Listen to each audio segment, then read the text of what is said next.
자, 강력사건 함께하고 있습니다. 이번에 두 번째 강력사건의 단서를 만나보시죠. 정동원 씨 아닙니까, 교수님? 예, 그렇습니다. 정동원 좋아합니까?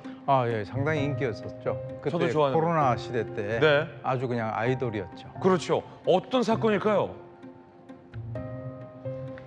지난 3월 자택에서 휴대전화가 도난됐어요. 정동원의 휴대전화죠. 그런데 휴대전화를 가져간 3명, 지인으로 보이는데 5억을 내놓지 않으면 사생활을 퍼뜨리겠다. 근데 그 사생활이라는 게 16세 때 트럭 운전하는 영상이 들어있었던 것 같아요. 자, 1억 전달 후 휴대전화를 되찾았다라는 보도가 나왔지만 정동원 씨 측은 1억을 전달한 적 없다. 불응하고 경찰에 신고했다라고 소속사가 입장을 밝힌 상황이에요.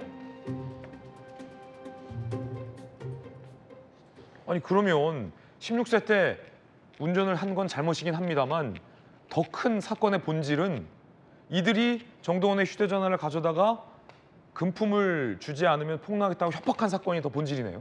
그렇습니다. 물론 뭐 이제 그 정동원 군 같은 경우는 그 2023년에 그때 이제 원동기 면허증을 따고 난 이후에 원래 오토바이를 타고 가면 안 되는 곳을 가다가 그때도 적발을 한번 된 적이 있어요. 네네. 그러니까 이제 아마 그 정도 나이쯤 되면 상당히 뭔가를 갖다 몰고 싶어하는 그런 욕구 뭐 이런 것들은 이제 뭐 충분히 이해는 할 수 있지만 그 현행법을 위반하는 것이거든요. 근데 이제 사실 이 정동원 군 같은 경우가 인기 연예인이 아니었다라고 한다면 그런 어떤 일이 없을 수도 있는데 이제 뭐 여러 가지 어떤 인기도 있는 그런 연예인이기 때문에 협박을 하게 된다면 뭐 아까 얘기했지만 뭐 5억을 달라라고 하는 이런 그 여러 가지 그 금전적인 그런 목적에 의해서 협박을 한 것으로 보이는데 뭐 결국은 이 정동원 군이 그 어떤 현행법을 위반한 것은 잘못이지만 그것을 가지고 협박을 한 것은 또 다른 문제죠. 예. 자, 지금 정동원 씨 측에서는 금전을 주지 않았다. 그리고 경찰에 신고했다. 응하지 않았다. 또 이런 입장도 나오고 있어서 사실관계는 조금 더 따져봐야 될 것 같아요. 네. 자, 그런데도 불구하고 이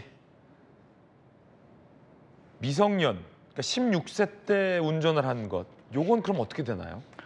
실제로 지금 그 2023년에 한번 지금 그 처벌을 받은 적이 있습니다. 그 당시에는. 그런데 이게 이제 촉법 소년은 아니고요. 네네. 이제 범죄 소년이거든요. 이 14세 이상 이제 19세까지가 이제 범죄 소년인데 사실 이것은 이제 원칙적으로는 형법 적용이 되는 것이긴 하지만 사안에 따라서는 소년법의 적용을 갖다 받을 수 있는 그런 어떤 경계선상에 있는 거죠.